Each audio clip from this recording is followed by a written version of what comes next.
Olá, amigo, amiga, bem-vindo a essa série Uma Vida com Propósito. Esse é o nosso terceiro programa. Eu gostaria de deixar você bem à vontade. Se no meio desse nosso estudo você achar ali um bom momento para pausar, para discutir, para compartilhar alguma coisa que você está aprendendo, ou talvez tirar alguma dúvida com a pessoa com quem você está assistindo esse vídeo, fique bem à vontade. O tempo é seu, o estudo é nosso para você, com muito carinho. O tema de hoje é: quem é Jesus? Digamos que você e eu saíssemos na rua principal da nossa cidade, ou talvez fôssemos para um shopping center e perguntássemos às pessoas ali que estão passando, transitando por ali: quem é Jesus? O que você acha que elas responderiam? Gostaria que você assistisse agora, durante alguns instantes, o que as pessoas estão falando sobre quem é Jesus. Em sua opinião, quem é Jesus Cristo? Nosso irmão maior. Se você tivesse que encontrar uma palavra para descrevê-lo, qual seria? Vida. Acho que um pouco de nós. Um pouco de nós. Acho que está vivo.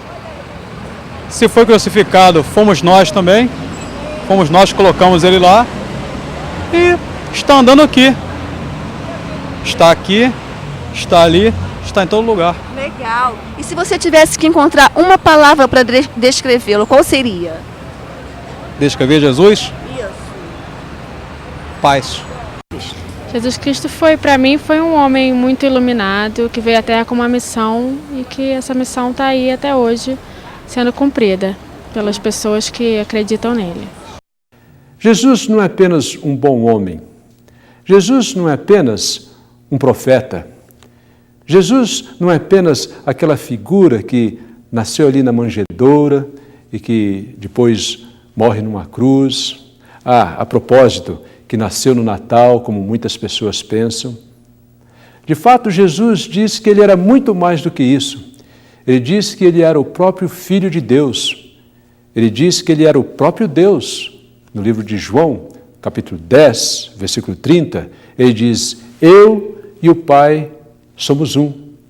Jesus, o Filho, e Deus, o Pai, são um. A mesma natureza, o mesmo poder, a mesma procedência, inclusive. Agora, Jesus disse que ele era Deus. E algumas pessoas acharam que aquilo era uma blasfêmia. Imagine se eu dissesse para você hoje: eu sou Deus. O que você acharia disso?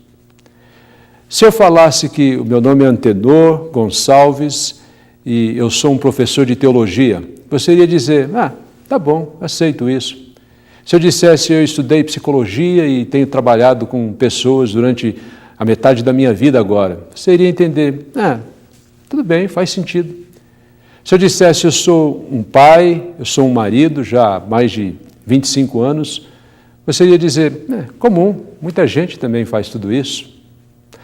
Agora, se eu dissesse para você: eu sou Deus também, o que você acharia? Uma coisa esquisita, não é mesmo? E foi a mesma reação que as pessoas tiveram sobre Jesus lá no primeiro século. Acharam que Jesus tinha ficado doido. Queriam colocar Jesus, pelo menos umas 2 vezes no Evangelho, numa instituição. Achavam que Jesus tinha pirado de vez. Provavelmente, se eu falasse que eu sou Deus para você, você iria pensar a mesma coisa. Ficou doido, pode internar o rapaz. Agora, uma coisa diferente sobre Jesus. Veja só, ele falou que era Deus e ele provou. Tudo o que ele falou foi cumprido. E tudo que foi falado sobre ele nas profecias no Velho Testamento também se cumpriu. A gente, inclusive, aprende que a primeira profecia sobre Jesus se encontra ali no livro de Gênesis, o primeiro livro na Bíblia. Lá no livro de Gênesis, capítulo 3, versículo 15, diz o seguinte: eu farei com que você e a mulher sejam inimigas uma da outra, e assim também serão inimigas a sua descendência e a descendência dela. Esta esmagará a sua cabeça e você picará o calcanhar da descendência dela. Ali falando na primeira profecia que Jesus iria esmagar a cabeça do inimigo, que é Satanás. Essa é a primeira profecia. Existem mais de 300 profecias que falam sobre Jesus. Um outro exemplo está no Salmo capítulo 22. Ali nós encontramos uma outra profecia que diz o seguinte, que as próprias vestes de Jesus seriam repartidas entre as pessoas. Eles repartem entre si as minhas roupas e fazem sorteio da minha túnica, se referindo à morte de Jesus e como as vestes de Jesus foram repartidas por aqueles soldados romanos, inclusive. Existe uma outra passagem no livro de Isaías, capítulo 7, versículo 14, onde diz que Jesus nasceria de uma virgem. E é cumprido isso ali no livro de Mateus, capítulo 2, não é mesmo?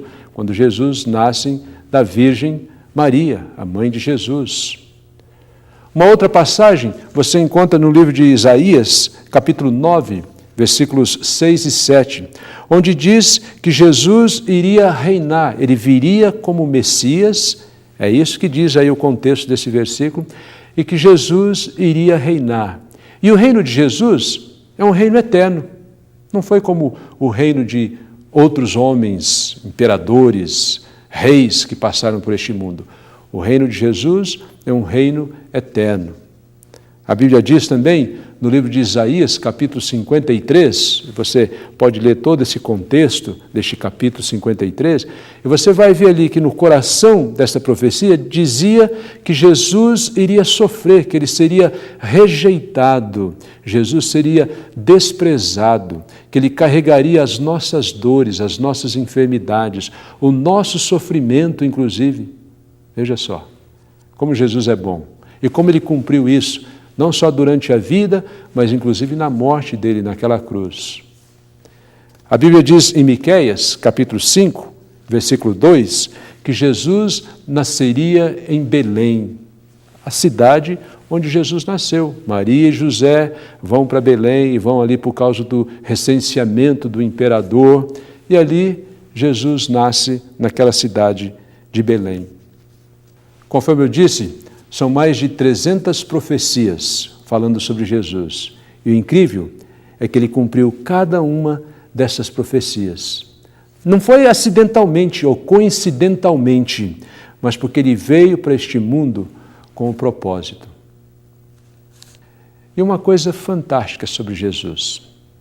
A vinda dele foi o maior evento que já aconteceu nesse nosso universo. Eu me lembro que quando eu era jovem, ali em julho de 1969, um grande evento aconteceu neste mundo. Um homem chamado Neil Armstrong pisou na Lua pela primeira vez. E todo mundo parou, pelo menos aqueles que tinham televisão. Eu me lembro bem jovem, mas ainda me recordo assistindo aquele evento. O mundo parou em admiração, porque pela primeira vez o homem estava pisando na Lua. Mas sabe de uma coisa? A Bíblia nos ensina que um evento muito maior aconteceu quando Jesus pisou neste mundo, quando Jesus pisou neste planeta. No livro de João, capítulo 1, a gente vê esse evento inacreditável. João, capítulo 1, versículo 1 até o versículo 3. Diz, antes de ser criado o mundo, aquele que é a palavra ou o verbo já existia. Ele estava com Deus e era Deus. Algumas pessoas não gostam disso. Talvez até hoje você não tinha essa compreensão, mas Jesus, quando ele veio ao mundo, como o verbo, como essa palavra ou o logos de Deus, ele já era Deus lá na eternidade, mesmo antes de vir.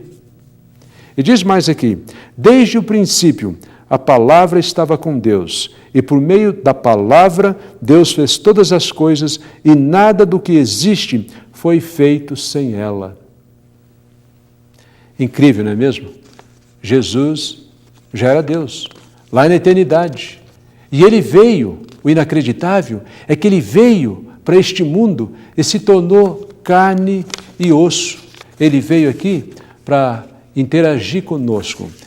É mais ou menos assim, eu penso assim como o exemplo de um pai, o exemplo de uma mãe que para se comunicar melhor com os seus filhos, e quando pequenininhos, quando ainda bem criancinhas, estão prontos até para agir como aquelas criancinhas, para agir como aqueles bebezinhos, balbuciando e brincando com eles no chão, para poder se identificar e comunicar com eles. É isso que Jesus fez. Ele veio para este mundo, embora ele fosse Deus, ele deixou toda a glória dele, ele se tornou carne e osso, incrível, não é mesmo? Deus, o Criador de todo este universo, se tornar carne e osso, e na pessoa de Jesus ele veio para se identificar conosco, ele veio para se relacionar conosco, ele veio para melhor se comunicar na nossa linguagem, para melhor, inclusive, demonstrar a sua empatia conosco. Ele nasceu, ele cresceu, ele viveu entre nós, ele foi tentado, ele sofreu, com dois objetivos. O primeiro, para deixar o exemplo para nós. O segundo, para se tornar o nosso mediador. No livro de 1 Timóteo, capítulo 2, versículos 4 a 6, nós aprendemos sobre isso. Lá no livro de 1 Timóteo, capítulo 2, versículo 4 até o versículo 6. Diz ali: Ele quer que todos sejam salvos e venham a conhecer a verdade. Pois existe somente um Deus e só uma pessoa que une Deus com os seres humanos. Este é o ser humano Cristo Jesus, que deu a sua vida por nós, para que todos fiquem livres dos seus pecados. Esta foi a prova dada no tempo certo de que Deus quer que todos sejam salvos. Jesus veio exatamente com esse objetivo. Ele veio para se tornar o nosso mediador. E lá na cruz, Jesus conseguiu dar uma mão para o céu e uma mão para a terra, unindo ambos, seres humanos, até o Deus Pai, aquele que tem o controle, o Criador de todo este universo. Em João 14,6, o próprio Jesus diz: Eu sou o caminho, a verdade e a vida, e ninguém pode chegar até o Pai a não ser por mim. Que palavras maravilhosas, não é mesmo? Jesus colocando tudo no singular, porque tem muita gente que diz: todos os caminhos levam a Deus. Basta você ser bonzinho, né, e você está bem com Deus.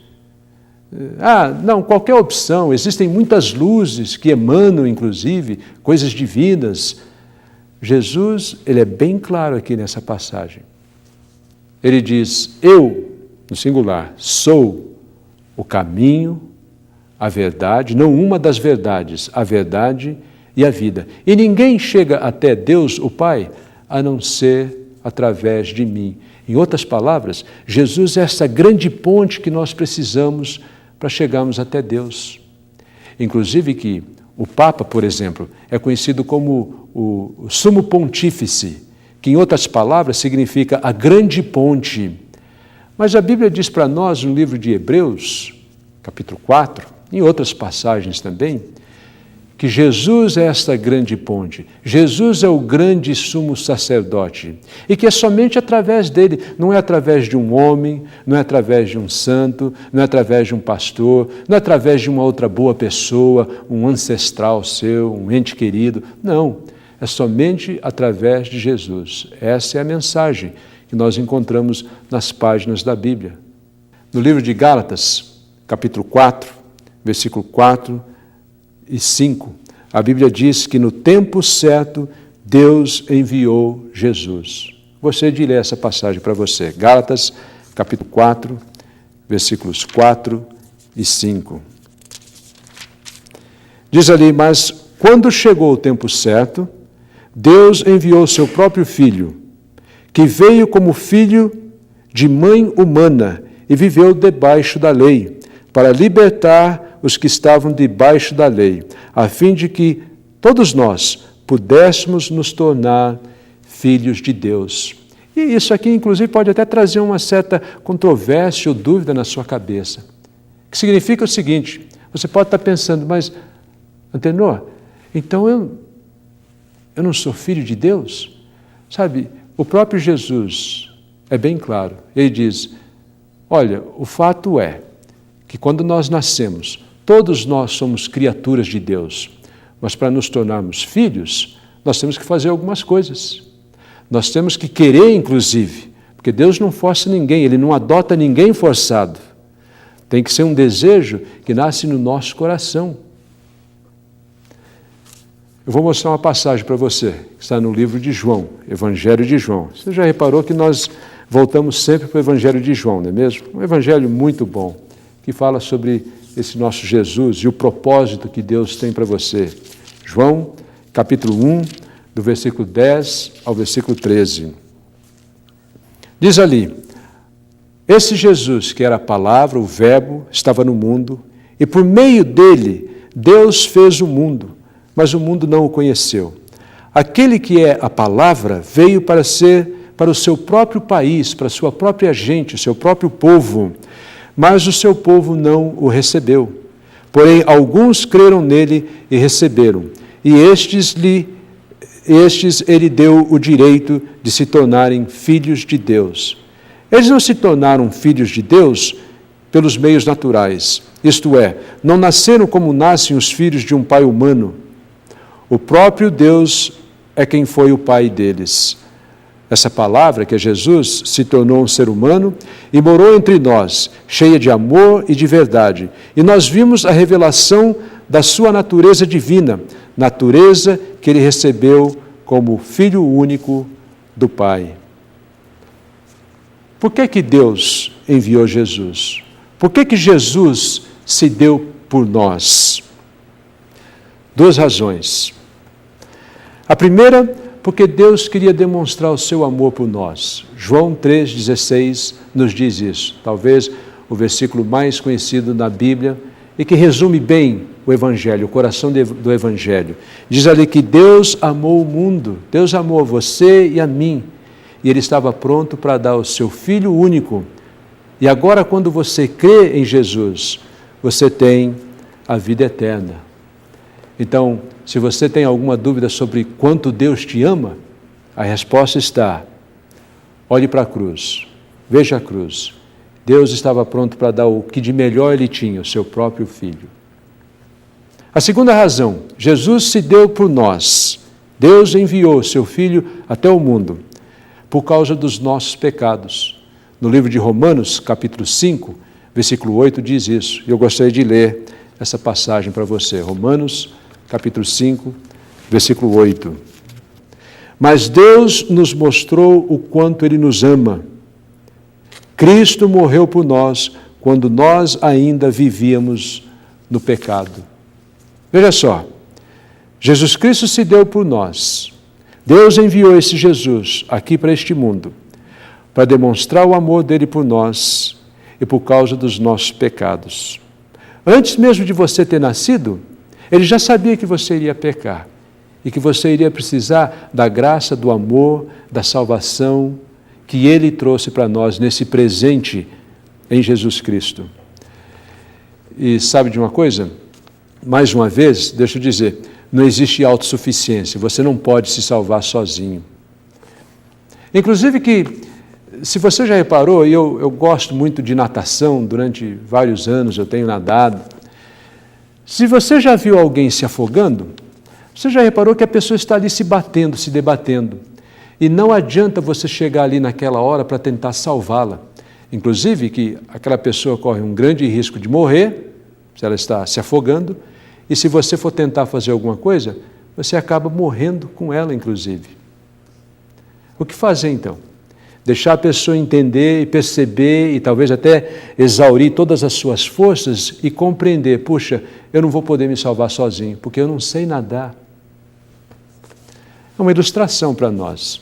Sabe, espiritualmente, você pode estar se batendo, se debatendo, e se você tentar sozinho se salvar ou melhorar a sua vida, eu vou dizer uma coisa, você vai continuar num atoleiro ou, como ilustração, em cima de uma esteira, correr, correr, correr e nunca sair do lugar.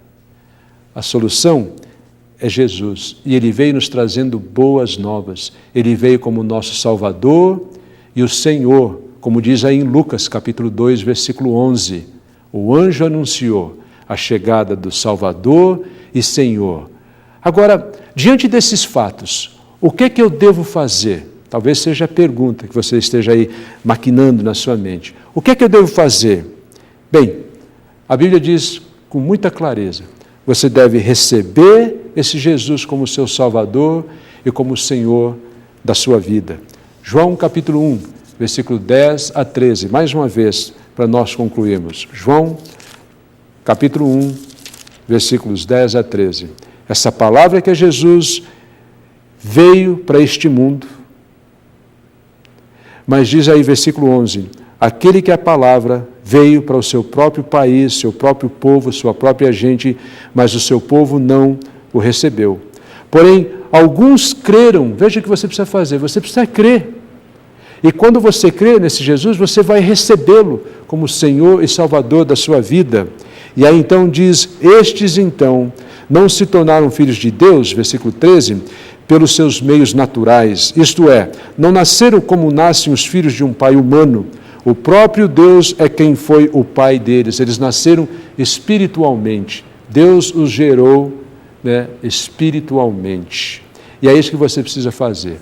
Você precisa crer, receber esse Jesus como seu Senhor e seu Salvador e nascer espiritualmente. Nós vamos estar falando mais sobre isso na nossa próxima lição. Agora, entenda uma coisa. Se você e eu não precisássemos de um Salvador, se você e eu conseguíssemos sair daquele afogamento espiritual, Deus não teria sido cruel para enviar Jesus para morrer neste mundo. Ele veio porque Ele nos ama, e Ele veio por causa dos nossos pecados, para nos livrar daquela morte tão triste, tão trágica, a morte espiritual. E agora, quem é Jesus para você? E depois de conhecê-lo, uma pergunta que vai sempre pairar: o que é que você vai fazer? Quais são os passos que você tem que dar? Pare aí, converse com a pessoa que está do seu lado, estude, ore sobre isso, medite sobre isso, porque Ele quer uma atitude sua. Mais cedo ou mais tarde, a Bíblia diz, todos nós vamos ter que reconhecê-lo, que Ele de fato era o Salvador e o Senhor. Mas não espere para mais tarde, não. Faça aquilo que você já sabe hoje mesmo. Um abraço e até o nosso próximo programa.